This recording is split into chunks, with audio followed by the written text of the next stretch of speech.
Hello, everybody. My name is Shelby Brown. I'm really delighted to welcome all our online viewers from near and far to the Getty Villa in Los Angeles, where the Getty Museum houses its ancient collection of Greek, Etruscan, and Roman art. And it is an especial pleasure to welcome back Dr. Emma Southon, who was last here virtually in 2021 during an online college week to talk about Roman murder. Today, Emma joins us in honor of International Women's Day, which is a day that celebrates the social, the economic, cultural, and political achievements of women globally. And Emma is diving deeply into the past to highlight some of the women across the span of the Roman Empire who, as with most women through time, have not featured in traditional history books about the Romans. We're lucky to have Emma to bring these women to light and to see them through a new perspective. At the villa, we have images of women, enslaved women, freed women, free of high and low status, but very often we don't know their stories. So it is wonderful to host this talk. Emma is not a traditional scholar. She holds a PhD in ancient history from the University of Birmingham, and she started her professional life in ancient and medieval history, doing academic teaching and writing as she was expected to. But she decided after a few years that it's more interesting to talk to people outside of academia. And she's now an independent scholar who has published 4 popular books about the ancient world: Marriage, Sex, and Death, Agrippina, who is the most amazing person, and she's the mother of Nero. A Fatal Thing Happened on the Way to the Forum, about murder in ancient Rome. And her most recent book last year, A Rome of One's Own, The History of the Roman Empire in 21 Women. Emma also co-hosts a history and comedy podcast called History is Sexy. So without further ado, I'm going to leave you in her excellent hands to talk about A Rome of One's Own. Thank you so much, and happy International Women's Day, everybody. It is such a delight to be here and to be talking about Roman history and especially about Roman women on this day. Roman women are something that it feels like it's possibly not that important to talk about anymore. That talking about women does not feel like a radical act now that we are all women in the room and we are able to do this. But it is still something that is a very radical act, and that telling the stories of women is still important to undermine narratives that are traditional and to undermine what we consider to be important in history. Part of the inspiration for writing the book that I have written was a story in a book by Amy Rishlin, who is at UCLA and is still working and is still brilliant. And she tells a story in one of her books about when she was an undergraduate in the 1970s, which is not that long ago. And as one of the youngest, one of the first women to study the ancient world properly and be allowed to do that, she asked her professors if they could have a course on women in the ancient world, women in classical Greece and Rome, and their professor told her that they may as well have a history of dogs, because having a history of women was as important as dogs, as vegetables, as nothing. And that's not that long ago that was generally considered to be the mainstream perspective on women's history, that the only things that were important were war and politics, and only men did war and politics, so only men were important. There's a reason that it's great man theory and not great woman theory.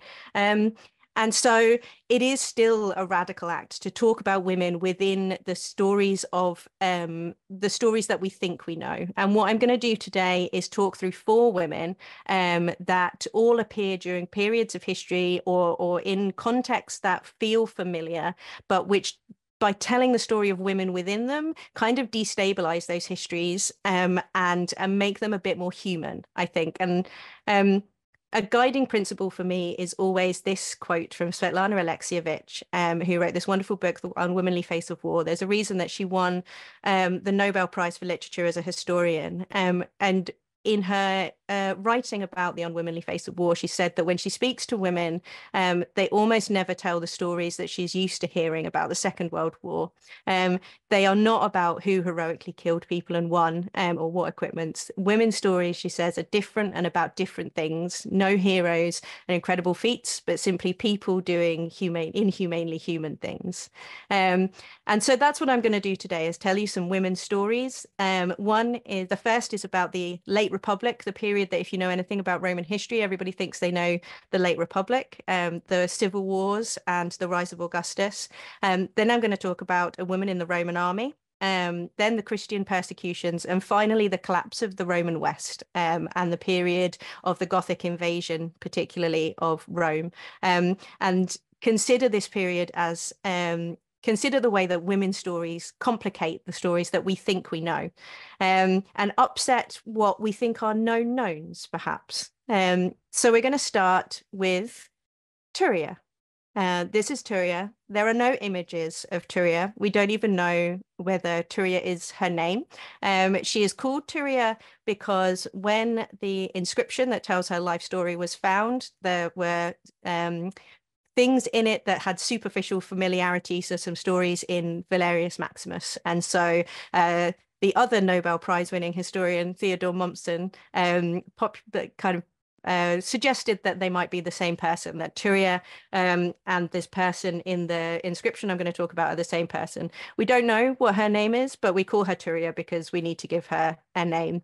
Turia is the subject of the largest private inscription that has ever been found in the whole Roman Empire. It is 2 marble slabs, both of which were well over 8 foot high each, containing several hundred lines of praise for a woman written by her husband on her death. They were broken up after the fall of the Roman Empire and were kind of used in crypts and used in churches, and big useful chunks of marble that could be used to cover up bodies and things like that. But a good chunk of it has now been reconstructed, and you can see that she tells a story that is a completely unusual perspective on what it was like to live through the civil wars. Her story begins with the war between Pompey and Caesar. After Caesar famously crossed the Rubicon and started the First War, and ends well after Octavian has, quote unquote, restored the Republic. And so her life spans this period, but she is not an important player. Neither is her husband, particularly in the events of the fall of the Republic. She is basically a background to that, but more importantly, those things are background to her story. And when her husband told her story, it was the civil wars that were merely the backdrop for much more important things that were happening in their lives. So we're going to talk through her life a little bit. It begins in the opening paragraphs of her story. We don't have her name because the only bit that is missing really are the beginning and right at the end where her name would be. So we know a lot about her, and we know her brother-in-law's name, but we don't know her name. But when it kicks in with this chunk that we have, it starts describing her life between the outbreak of the civil war between Pompey and Caesar, and the point at which she finally got married. And these were incredibly difficult times for Turia, not necessarily because of the war, but because of the impacts that the war had on her and the way that it allowed people to become quite nefarious in Rome. She was a very elite woman. She's rich. She is of senatorial class. We know that. And her story begins with both of her parents being murdered in the countryside. From somehow her mother and her father were both murdered at the same time while they were in their villa in the countryside. There is no police force. If you've ever read my book on murder, or you've read anything about it, then you'll know that there was no kind of central prosecution agency that she could go to deal with this. And also a war was going on, and the entire Senate was out of Rome, out of Italy entirely. So she had to go through a court case by identifying and personally prosecuting the murderers herself. And her husband is very proud of her for doing this, for identifying the murderers, for bringing them to court, for insisting that they are prosecuted and that they are punished for the murder. He doesn't give us any more details, unfortunately, on the murder and what happened, but we do know that she was able to bring them to justice. As a young woman, an unmarried woman at this stage, with no men in her life. Next, she was targeted by con artists who, in a complicated series of events, tried to claim that she was a member of their gens and that therefore they should have her inheritance instead of her, and that she should be their dependent. She managed to fight them off by basically taking them to court so many times over and over again and insisting repeatedly that she was not a part of their gens, that she made it too expensive and too difficult for them to make it be worth trying to con her, basically. So her husband says that she just kicked up such a fuss that they gave up. It wasn't worth their time, which I think is rather wonderful. The reason that she is not yet married and that she is not yet have a husband who can help her out with these things, and that she's a lone woman by herself, is that her husband has chosen the wrong side. He is a senator, and he has sided with Pompey, and he is fighting with Pompey, and around about the time that Pompey got beheaded, he found himself effectively abandoned, and in need of begging Julius Caesar for a pardon and to be allowed to come back, which she intervenes and makes sure that he receives a pardon and is able to return to Rome, which also impresses her husband. While they are waiting for him to come back, and for the fallout of the civil war after the beheading of Pompey to kind of settle down, and, you know, with the hope that this will maybe bring some peace, she moved in with her mother-in-law, so that they could be two women together. Indication that her husband and her are very, very rich is that she moves into a very large house on the Palatine Hill, which was formerly owned by Milo, who was a notorious gangster who was also murdered because it was a terrible time. They bought that house and she moved into it. And when the civil wars were occurring, Milo's followers attempted to take that house back, and invaded her home with weaponry, and she was forced to fight them off with literal weapons, and protect the home, and ensure that she was able to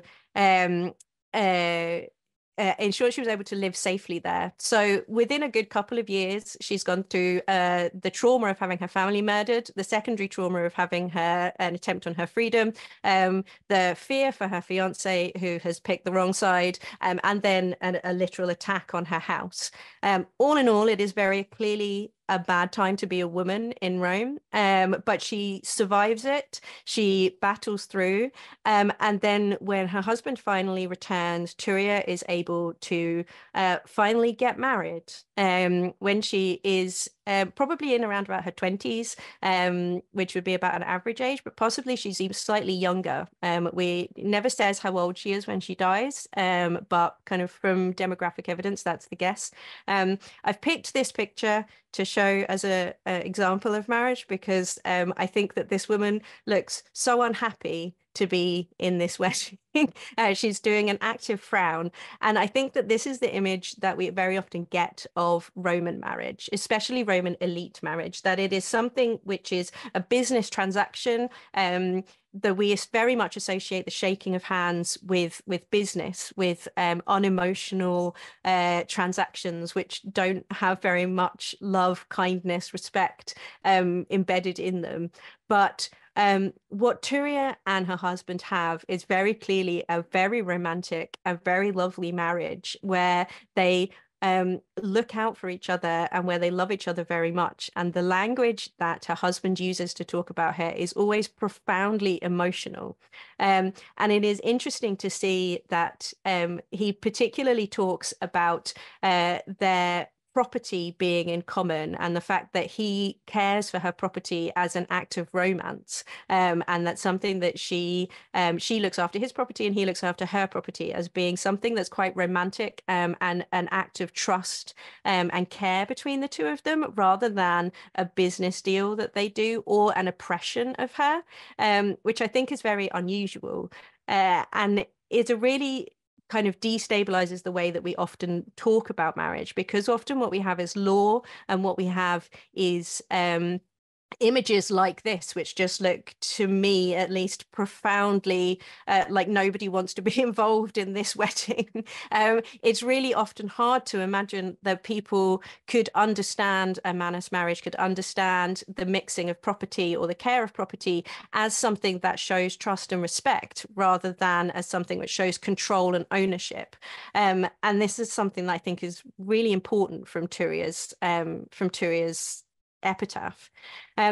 Unfortunately, they were knocked off of any hopeful, lovely life of being in love with one another that they might have hoped for, because obviously the next set of civil wars kicks off almost immediately after Julius Caesar is assassinated. And then there are first wars between Antony and Octavian, and then the creation of the second triumvirate, which is Antony, Lepidus, and Octavian. So they split up the empire between the three of them, each of them taking a separate part, and supposedly separate but equal.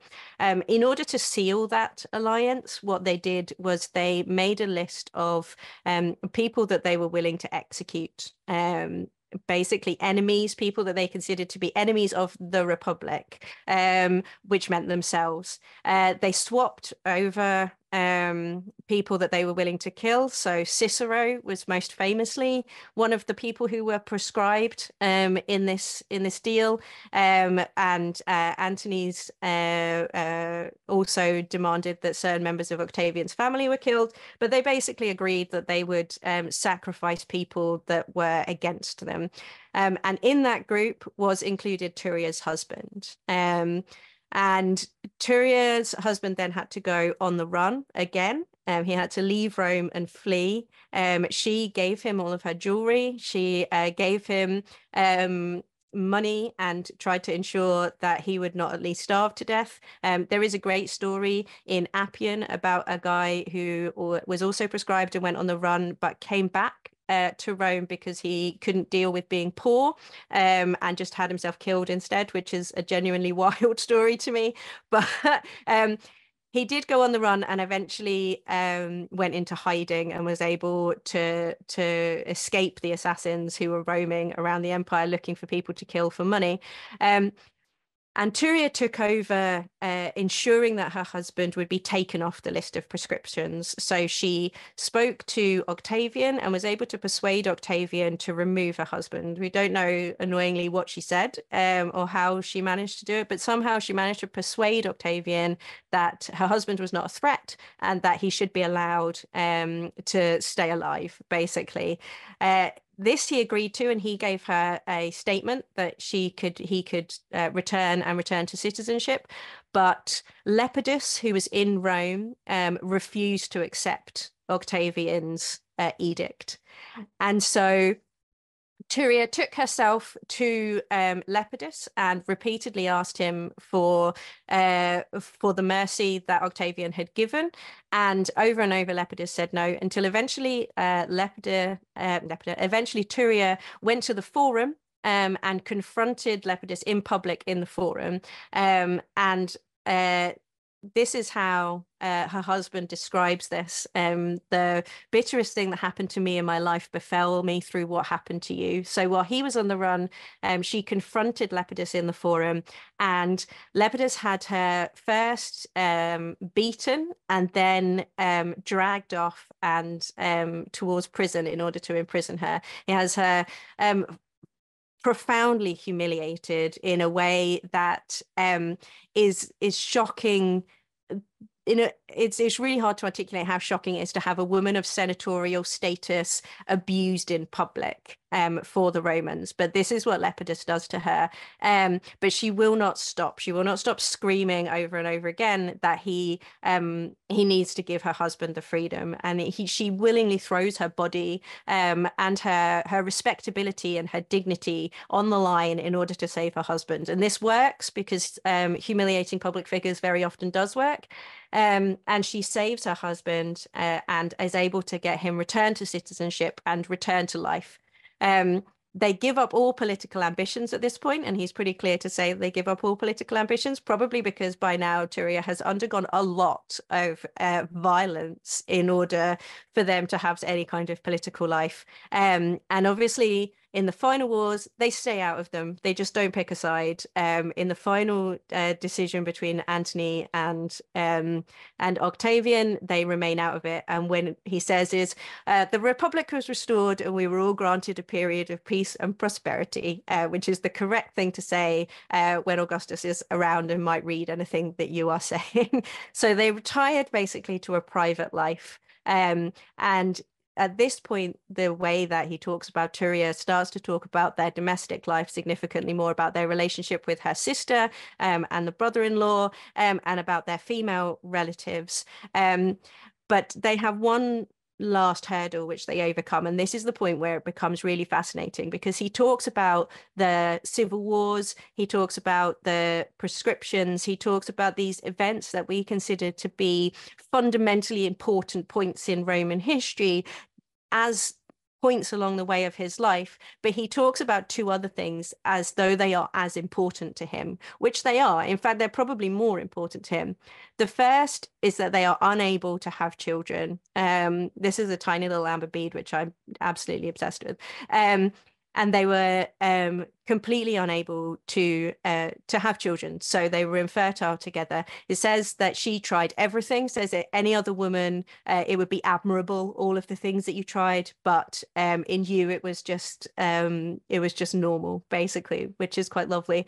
But they cannot get pregnant together, which is what they desperately want. And so she comes to him and offers him something which he considers to be one of the defining moments of his life. Turia approached her husband and said that she had a plan because she felt that she was restricting him and holding him back from having children.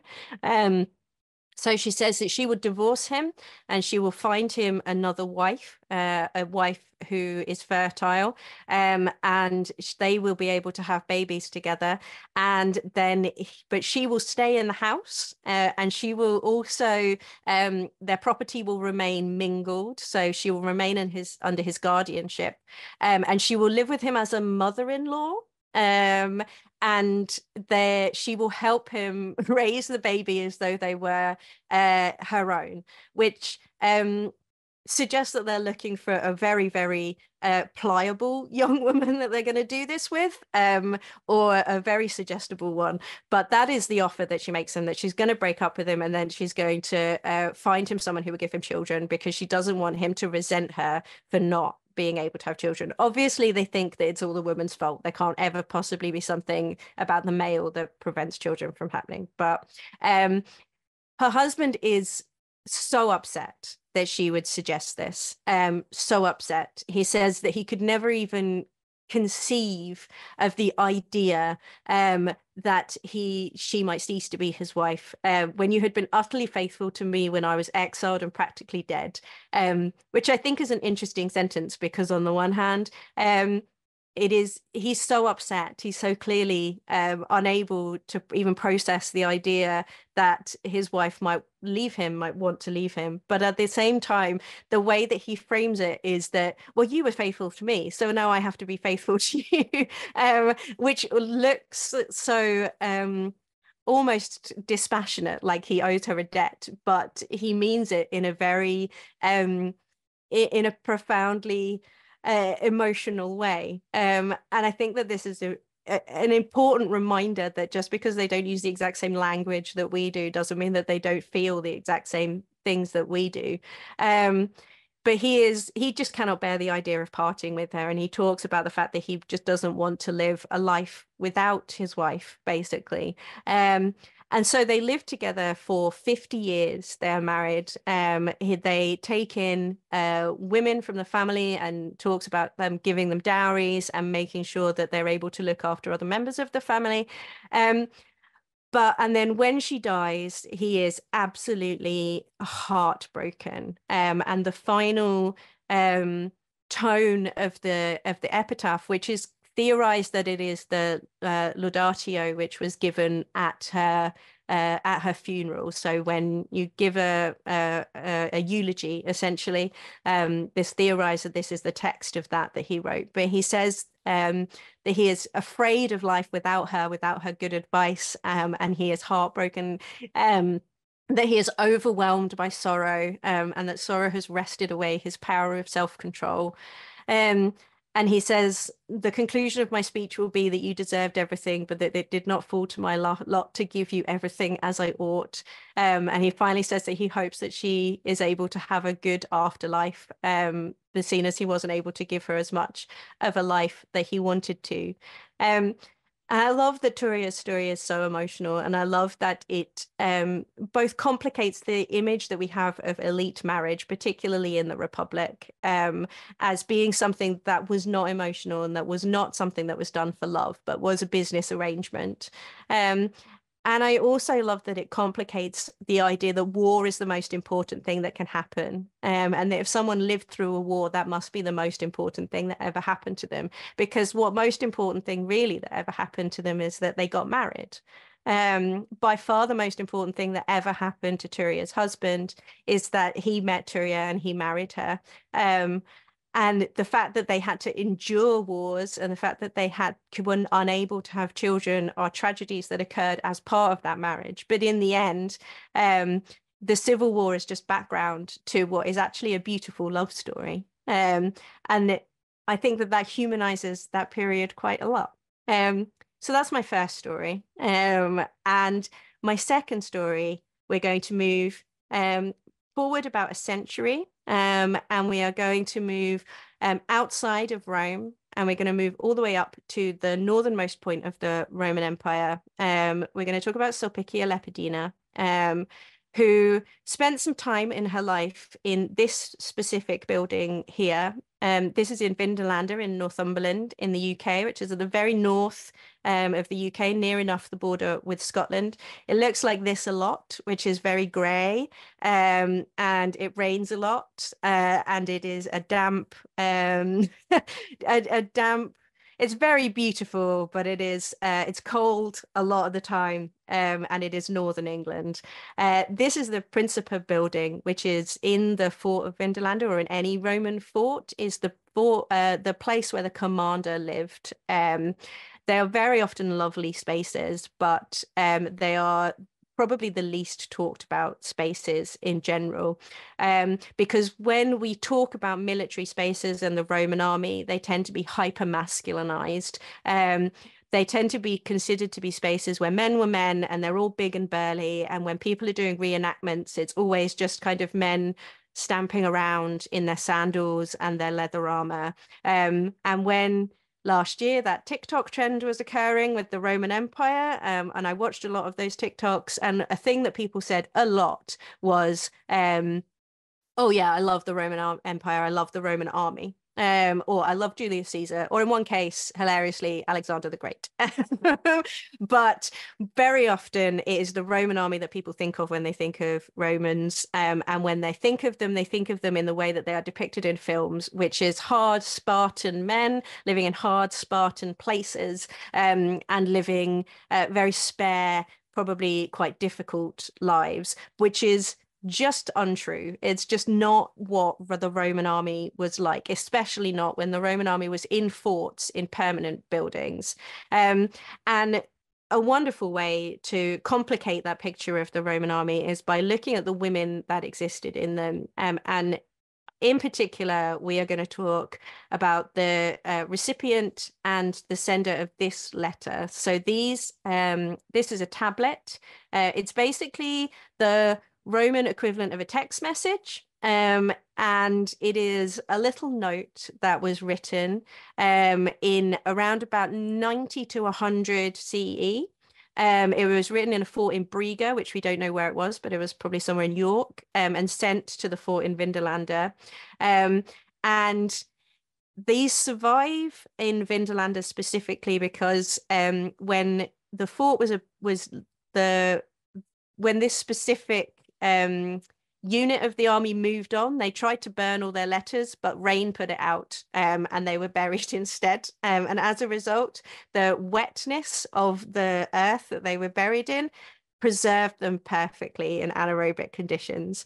And hundreds of these little notes survived that just are the minutiae of life within the Roman army and what it is actually like to be in the Roman army and what they care about and what they are texting each other, essentially. And this one is by far the best one. You can see this in the British Museum if you're ever in London. And it reads like this: Claudia Severa to her Lepidina, greetings. On the third day before the Ides of September, sister, for the day of the celebration of my birthday, I give you a warm invitation to make sure you come to us to make the day more enjoyable for me by your arrival if you are present. Give my greetings to your Cerealis, my alias, and my little son send their greetings. I shall expect you, sister. Farewell, sister, my dearest soul, as I hope to prosper and hail. So it is an invitation from one woman to another woman, both of equestrian rank, for a birthday party in a fort on the very northernmost tip of the Roman Empire.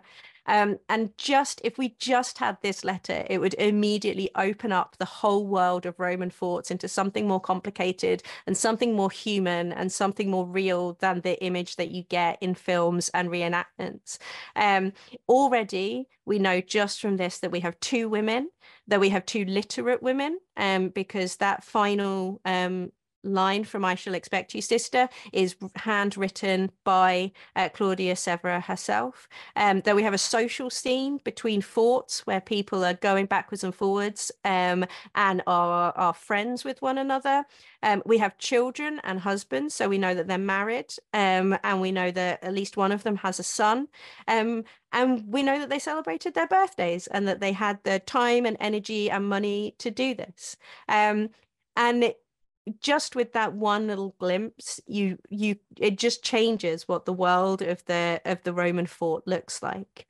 And then when you start to dig further into that area, that layer of Vindolanda is wonderful because they just failed to clear it out, and it got preserved. And so lots and lots of things that you can associate probably with the same time frame and with the same unit that were there, have all survived, including, if you've ever been to Vindolanda, you'll know this, tons and tons and tons of shoes.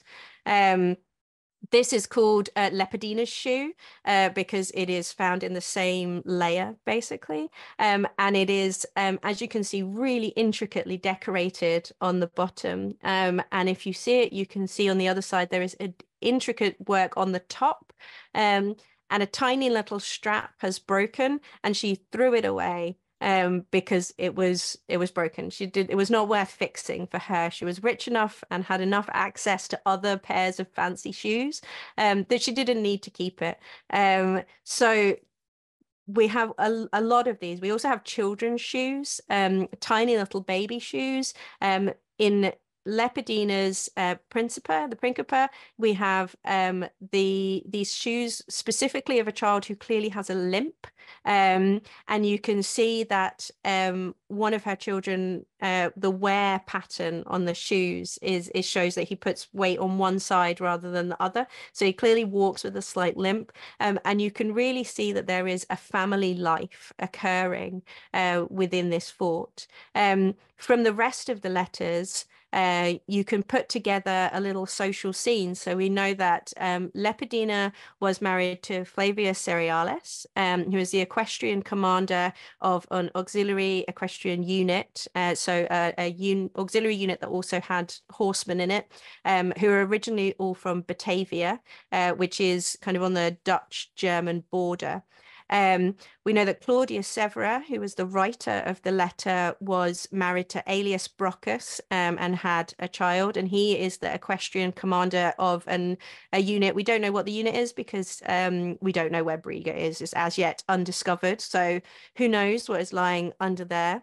That Severa and Flavius Cerealis are both from Batavia, and that they were allowed to command their own unit, which is a great privilege that was given to certain people.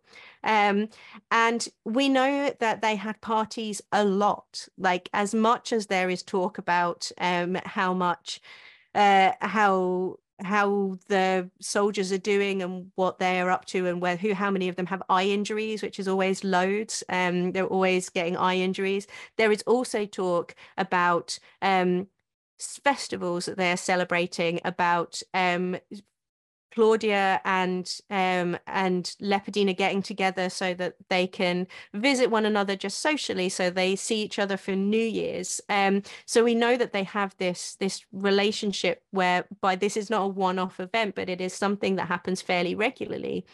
We can also get a picture of what it might have looked like inside to a certain extent, because this specifically here is a list of items that Severa and Cerealis brought with them to the fort. So they're personal items, because if there's one thing that Romans love, it is a list and just some bureaucracy, just writing everything down. But they wrote down a list of all the personal items that they had brought with them, which includes bronze bowls, egg cups, cushions, rugs, and curtains, some of which are dyed in red and some of which are dyed in Tyrian purple, which is very, very expensive and involves milking a snail, which sounds just awful. But this is clearly a space that is, it's not hard and Spartan, it is a luxurious space. The Principa, when you look at it and when it's measured out, is huge. It's several times the size of any other building in the fort, and it is a nice laid out villa style, and it is a soft space. It's a space where there are families living and where they are reclining and eating delicious foods out of bronze bowls, because we also have lists of things that they ate. We know at one point they ate swan on a festival occasion, and we know that they hunted for boar.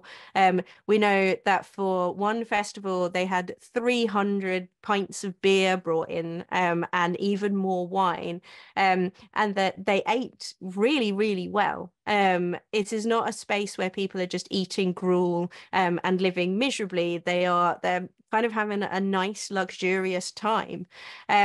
We also know that they not only celebrated kind of general festivals, but as one that they specifically celebrated was the Matronalia, which is a festival, used to be called a women's festival, because it has the word matron in it and because women are responsible for doing the sacrifices.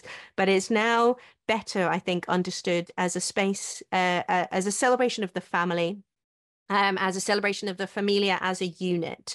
And that includes fathers as well as mothers, and it also includes like enslaved people as well, which is a whole nother can of worms, but it's a celebration of the familia. And so the idea of Roman soldiers as a whole celebrating the concept of familia, I think, is quite alien to our idea of soldiers, and that idea that they're not allowed to get married and there aren't any women around, when there very, very clearly are.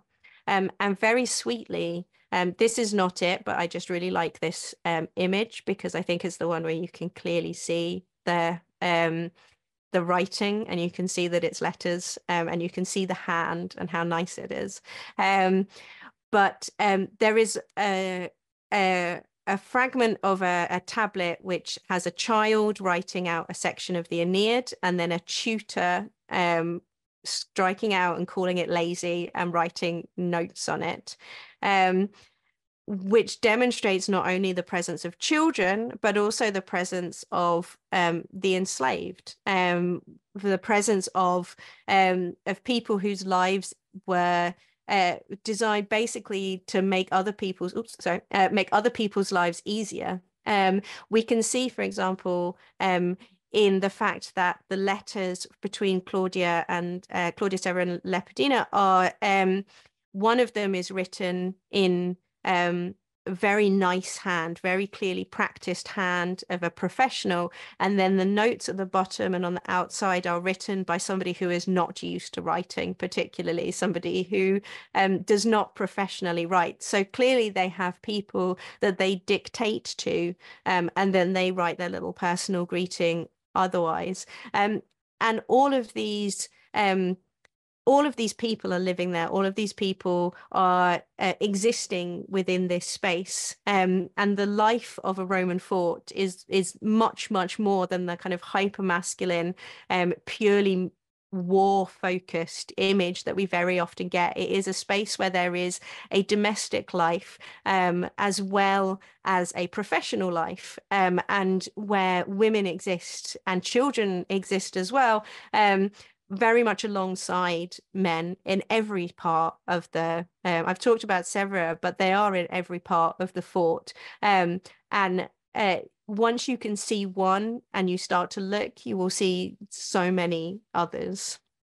Okay, we're now going to skip ahead another 200 years, or maybe 100 years, and talk about another story that I think is fairly commonly known, that I think is something that maybe people have an idea of, even if they don't know much about details, and talk about the Christian persecutions particularly of the kind of 3rd and 4th centuries, and the creation of martyrs and saints. And particularly going to talk about the way that when women are allowed to write about themselves, you see very, very different things. And I think that the story of Perpetua really demonstrates how so much of what we think we know about women from men writing about women is false, and is really it's something that is created by men for an audience of men, rather than actual portraits of women.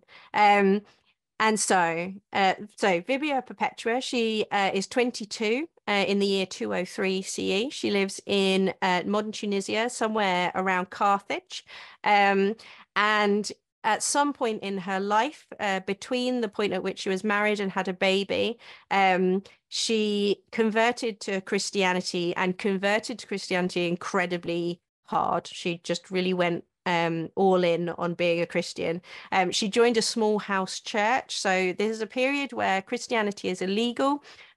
She dies at a time when it's not being persecuted centrally, but if you are informed upon, then as far as we can tell, the policy of the Roman administration is that if you say you are a Christian and you won't stop saying you're a Christian, then you will be put to death for whatever the crime is, which is, people argue about what Christians were actually put to death for quite a lot. So Perpetua was informed upon, and her and several members of her house church were arrested. They were put under house arrest first, and then were put into the municipal prison. And eventually they were killed in the arena. They were first tortured by beasts, and then they were executed. This is another thing that is interesting about this, which is that you find that most people who are thrown to the beast do not die from being thrown to the beast. They're just mauled or trampled or tortured essentially in public, and then they're killed by a gladiator. But she is, as many other martyrs of the period, a subject of a passion, a story about how she became a martyr. But unlike virtually every other one, she wrote her own passion. She wrote an account of her experience of being arrested, of being thrown into prison, of being separated from her family, of being tried as a Christian, and then up until the night before she is executed. And then it's surrounded by stories of partly of somebody, a man who has written to say basically to introduce it and then to finish it off, and to give a description of her martyrdom. She is also the subject of two Acta, which is trial transcripts, which were written about 200 years after she died, and which portray her in a wildly, wildly different way. And it's genuinely quite astonishing how differently she presents herself and her own experience of being a woman and a mother and a wife and a daughter who is in prison and about to face her own execution, to how other people, specifically men, portray her in that same moment. So here are some examples. So this is Perpetua herself writing about being in prison. She is very unhappy about the experience of it. There's hot, there's lots of people, there's cruel handling of the soldiers, which could mean anything, but definitely means violence. But most of all, she is really, really unhappy about the fact that she is separated from her son, who is a baby and is still breastfeeding. She is really describes herself as being vulnerable, as being afraid, as being in pain, but being tormented specifically and anxious and unhappy, worrying about her child. Eventually, the guards are bribed and she is allowed to have her son in prison for the first few days. And she says, suddenly the prison, I became my palace, so that I wanted to be there rather than anywhere else, because she has her baby. She is okay, basically. That her main torment is not so much the being thrown around and being in terrifying, horrible Roman prison, but being taken away from her child. In comparison, here is the author of the Acta about her writing a description, a completely imaginary description of Perpetua being given her baby back. And she threw her baby away from her and pushing them away said, "Depart from me, you that work iniquity, for I never knew you." So here she is clearly not a person. Like, this is not a person or a thing that anybody does. And this is the way that martyrdoms specifically work when they're writing about women, but then they're writing about anybody, but particularly when they're writing about women, they strip them of all feeling and they strip them of all humanity and they make them into something special and extra human. Somebody who has no doubt, no fear, no feeling about anything except their total belief in what they are doing is right. And it's just clearly not how Perpetua actually felt. When she's writing about herself, she is deeply scared and deeply unhappy. She is a person, not some kind of magical, special superhuman who has been sent down from heaven in order to just martyr herself, and that is her entire purpose in her life. She is a person who is doing what she thinks is right, but she's not an easy thing for her to be doing. Similarly, you see in this is another example from the Acta, where her father and her husband and her child are crying, and the proconsul says to her, you know, won't you say that you are not a Christian so that you can soothe the worries of your family, who are normal people?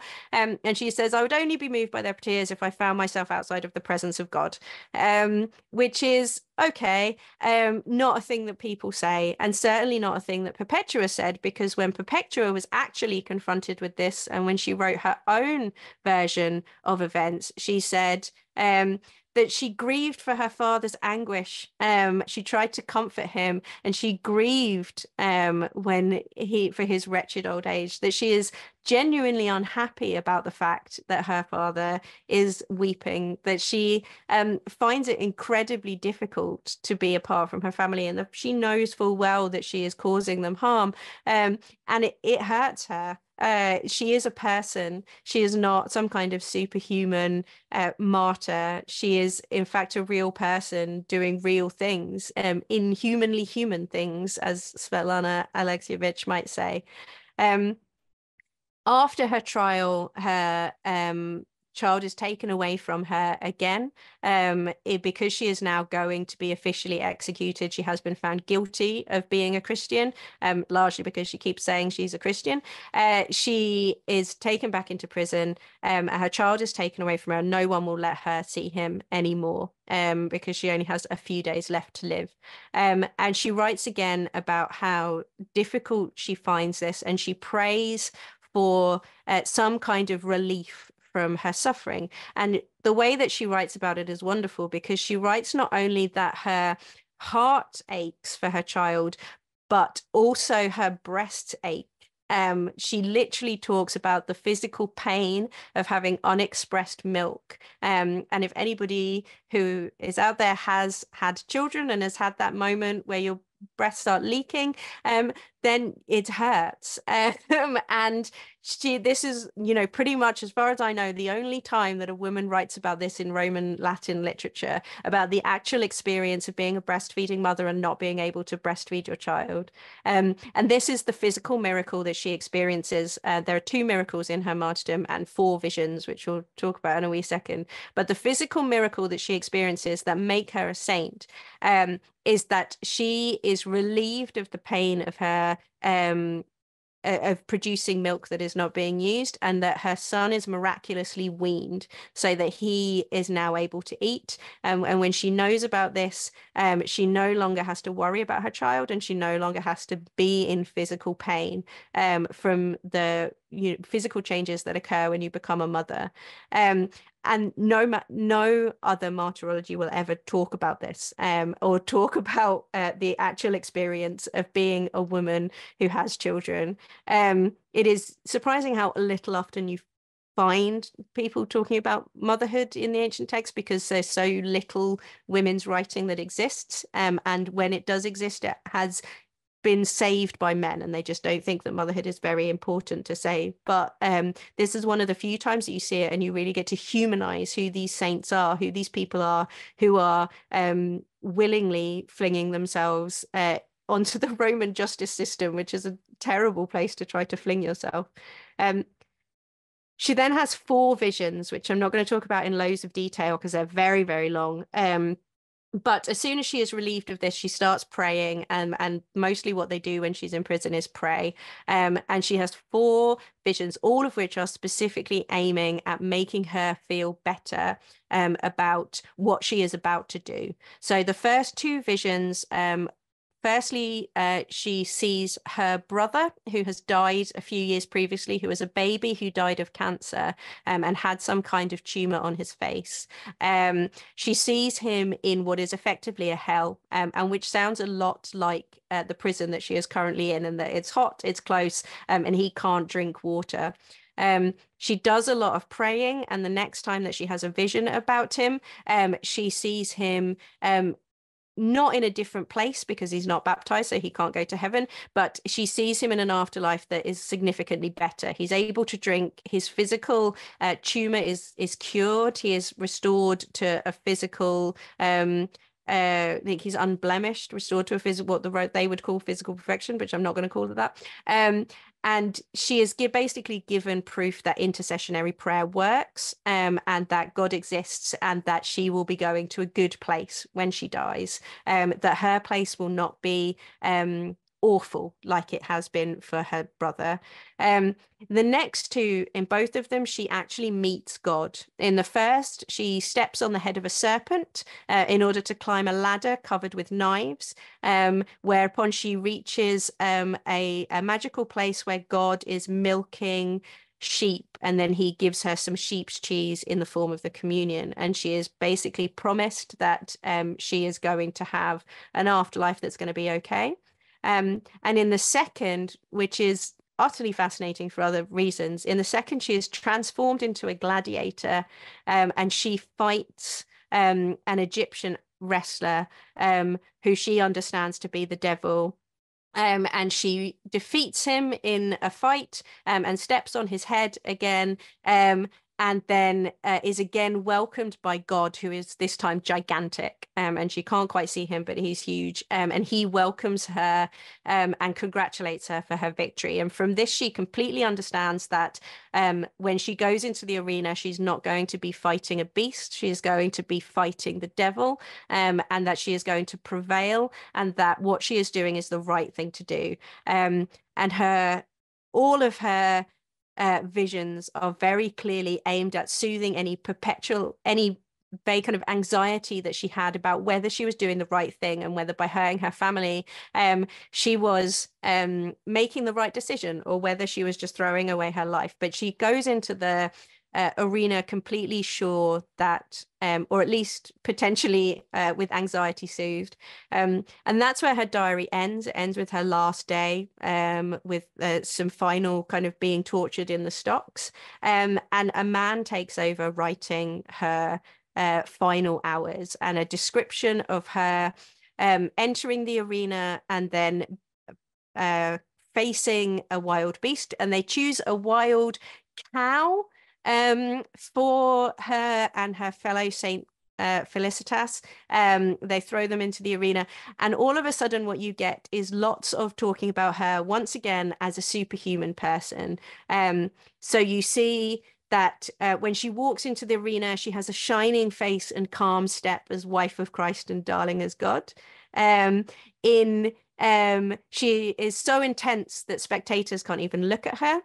When she is thrown to the cow, she is more interested in maintaining her modesty than she is in maintaining anything else. And when she is finally taken to be executed, it is only the novice gladiator can't do it, and it's only when she is basically threatened that she can do it. But only when she acknowledges that it's okay that she is able to do it. She is clearly not a person.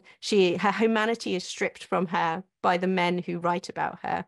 And what you end up seeing is men taking her story and turning her into something as an incomprehensible superhuman, rather than a real person who died and cried and lived and died for a cause that was something bigger than herself, but was less than the love that she had for her child at certain points. And the final story, very quickly, I'm going to do Galla Placidia as quickly as is humanly possible. I've put this picture on because this is not actually Galla Placidia. It's on every single book about her and everything about her, but it is not actually Galla Placidia. It is not in the right time zone. So I'm just throwing that in there because I like to be difficult. We are now in the 5th century CE, and we're in the last period of the Roman Empire. We are in the point at which all of the stories that you hear are about barbarians and wars and madmen in furs rampaging through Rome, and everything seems like it is constantly on fire. But women can complicate this story as well by showing that also was not necessarily the most important thing to them. Galla Placidia was present for the sack of Rome in 410. She stayed in Rome through the entirety of the siege of Rome, the 2-year siege, and she was there when it was sacked. And then she was kidnapped by Alaric the Goth and his Goths. She was the daughter of Theodosius the Great, and the sister of both the Western and Eastern emperors at this time. Honorius is the Western emperor. So she was kidnapped and taken into captivity. Why is that moving along? There we go. Taken into captivity and dragged around by the Goths for 6 years. Whether she was dragged around or whether she went fairly willingly is very much complicated by the fact that on January the 1st, 414 CE, she married the king of the Goths. Alaric died almost immediately after the sack of Rome and was buried under a river, which is really cool. And she married his brother Ataulf, who became the king of Rome and is notoriously a very handsome man, although no images of him survive. She thus became a Gothic queen, and became the Roman imperial sister, Roman imperial daughter, who married a Goth, and became queen of the Goths, essentially. And you might expect that their wedding would be very, very Gothic, whatever you imagine a Goth wedding to be like. But it was, in fact, the most Roman of all Roman weddings. They had it in Narbonne in a Roman villa. She wore a Roman dress, he wore a Roman toga. They had Roman rites with the if I am Gaius, you are Gaia, and all of that. They had Roman gifts. He gave her men and gold. And they revealed that what they really wanted more than anything was to be Roman, which is why I've chosen this image again to show, because the wedding that they have would not be unrecognizable to Turia back in the first century. They then moved to Spain, in Barcelona, where she and Ataulf had a child, and named it Theodosius, after his grandfather. And there is potential that this could have been a whole different story, whereby the Goths and the Romans were able to be properly friends for a while. But instead, the Theodosius, the baby, died, and was buried in Barcelona. And then Ataulf died shortly afterwards. Ataulf died of what Gregory of Tours really wonderfully calls Gothic disease. And Gothic disease means assassination, because much like the Romans, they really liked assassinating their leaders. So he was assassinated. And as a result, the Goths sent Galla back to her brother in Ravenna, with a cohort of Gothic soldiers back to her, loyal only to her. She arrived back in Ravenna, which was now the capital, where she got to spend lots of time with the really wonderful and horrible Honorius, her brother, and Constantius III, who was Honorius's right-hand man and the kind of guy he did everything. Honorius then forcibly married Galla Placidia to Constantius so that he could make Constantius his co-emperor. And they had 2 children together. It was very physically a forced marriage. And it was probably significantly more traumatic than her marriage to the Goths, but they did have 2 children. And she then becomes a very active and vocal part of the church. And if you know Galla Placidia, you probably know her from this, which is the mausoleum of Galla Placidia in Ravenna, which is a little tiny fragment of the church, one of the churches that she built. She was very strongly involved with the church, with papal issues in particular. She was very involved in a situation involving 2 popes at one time, where she attempted to fix 2 guys who announced themselves as pope, and was writing to people like St. Augustine in order to arrange a council. And it's very clear that her understanding of her life is not one where it is monstrous war is happening all the time and everything is collapsing, but where everything needs to be she is concerned about church matters of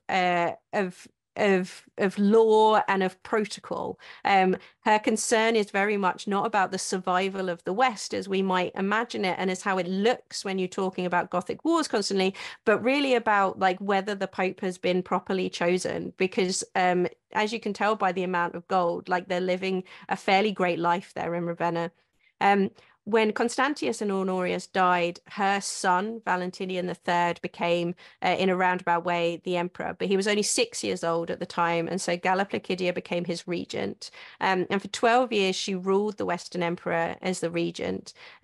During that time, she really returned to Rome and re-established Rome as a center of power in a way that hadn't been for a very long time. She engaged with the Senate, she re-established their dignity, she built churches in Rome, she negotiated with the Huns in order to keep them out of Italy.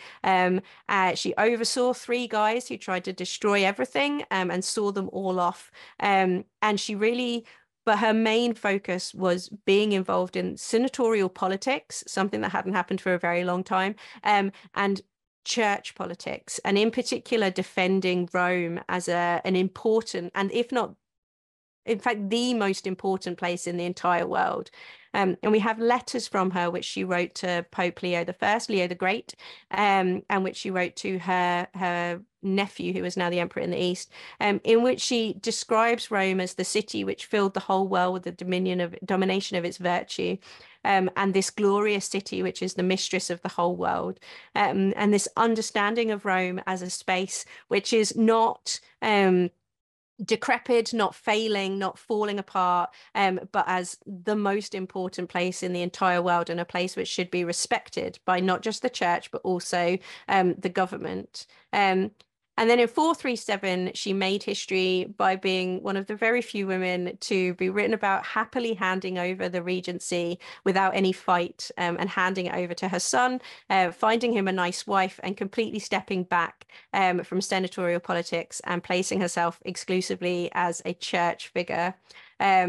Her last act in 450 before she died were first to tell her daughter off for accidentally proposing to Attila the Hun, and lastly bringing the remains of her first son, who died in Barcelona, to Rome to be buried at the Church of St. Peter. And she died in 450, just before the Huns invaded, so she never saw that part. But she saw the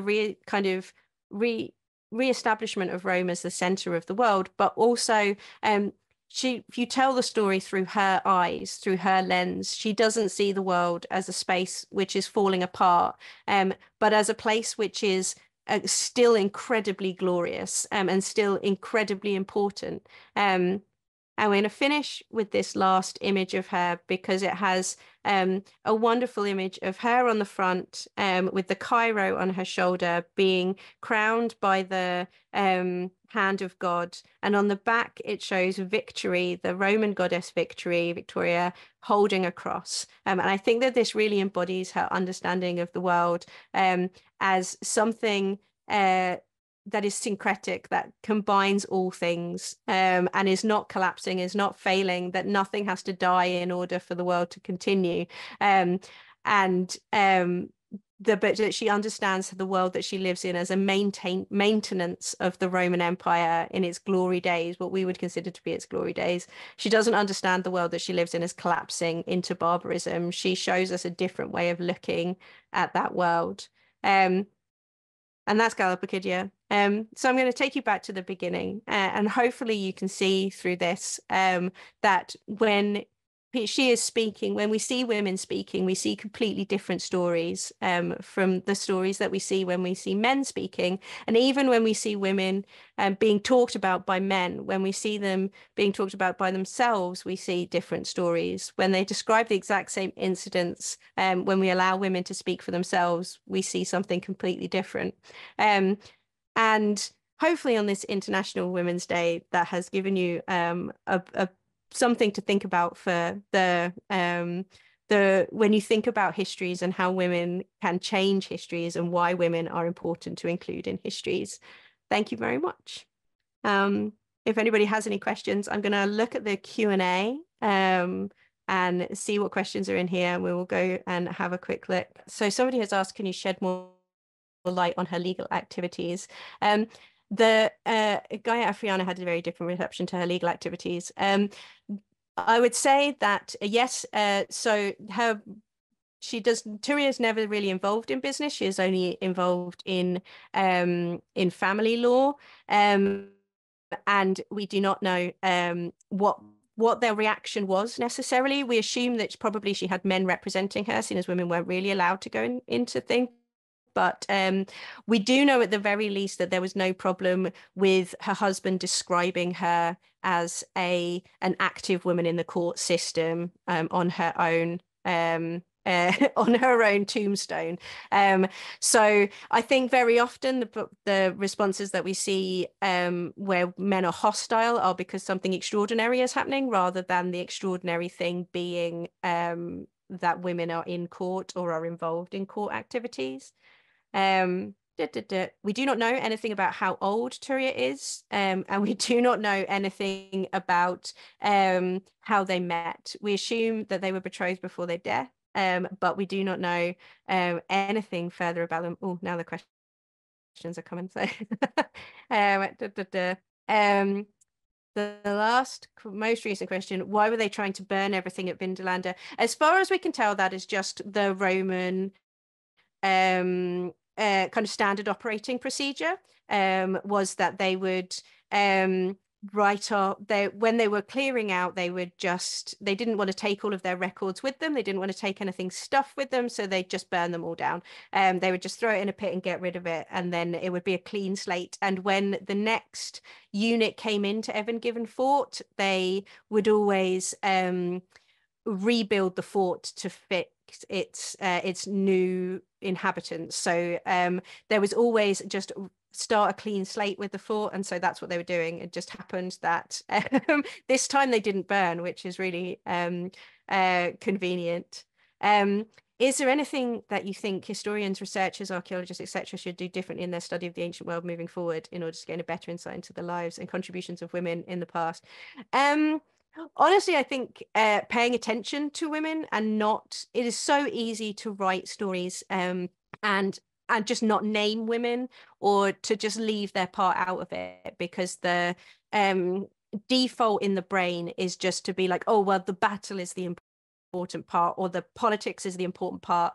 And even just to kind of skip over the names of women, just including them when they can and paying attention to them makes us such an important difference of showing that they are constantly there, and they are not it's not extraordinary to see women in the Roman world. They're always there, and even when you look at like narrative sources, you'll find way more than you think you will, but there are plenty of them. So I think that just taking it always has to start as a conscious step that gradually becomes unconscious. But the conscious step just to include women in the spaces that they are in makes a really big difference. Megan Plummer has said, the 2 women in the army, what was their role? So they're just there as support, basically. Their job is they're with their husbands. Their job is that they are rich women who hang out with their husbands, so they don't have any role that is official. They are just their potentially their husbands' lives are probably 100% in the army, and so they go along to spend, if they want to see their husbands ever, then they have to go with them on these things, or else they would probably never see them. And most people did get married because they liked the person that they married, rather than because they were forced into it. Alice Taylor says, in what sense can Perpetua's Passion be understood as her diary? Basically, I mean, there's a lot of questions about whether it's authorship. The main thing that we can understand it as the main way that we can understand it as her diary is that it is claimed in the text that she wrote it, that she was given pen and paper and that she wrote it. And also it was, it's just that textually it looks very different, and textually it reads completely unlike any other piece of writing that exists about that experience. It is almost certainly not unedited. It will have been edited before anything came out, but it is, we understand it as something that she is definitely writing for consumption, but also something that she is writing as a person who is not trained to be writing for audiences, which is why it tends to be called her diary, even though it is something that is written for an audience other than herself. Sean says, how does one accidentally propose to Attila the Hun? It's quite good, actually. Gallipicidia's daughter is completely invisible in the sources right up until she's in her 30s, when she suddenly has an affair with somebody who is outside of her class, who is a freedman, and so she is not allowed to be, which causes an enormous scandal. And her brother wants to put her to death for it, and Gallipicidia persuades him out of it, but the deal is that she is then going to be forced into a marriage with somebody appropriate, and is then going to be kind of tidied away back to where she should be.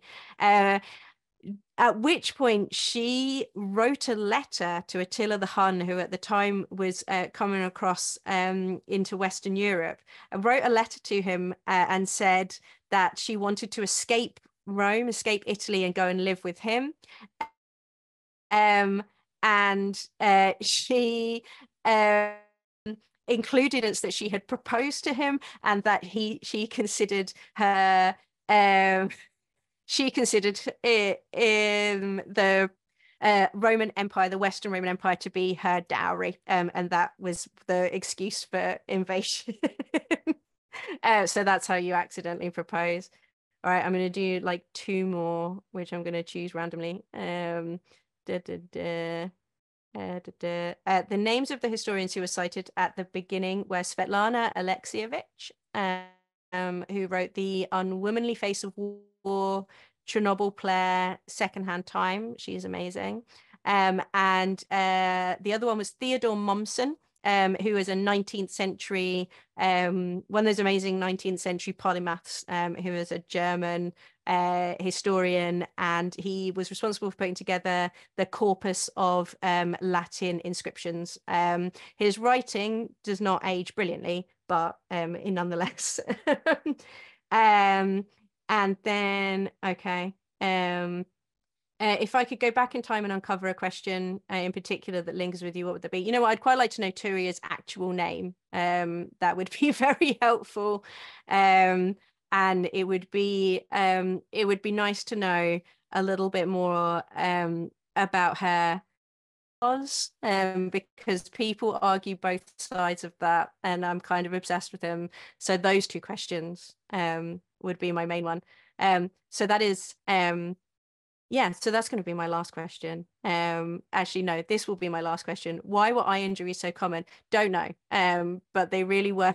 People were constantly having eye injuries. And in the things from Vindolanda, they will talk about how many people are out sick. And so many of them are out sick with eye injuries. It seems like they were constantly either poking each other in the eye or getting conjunctivitis.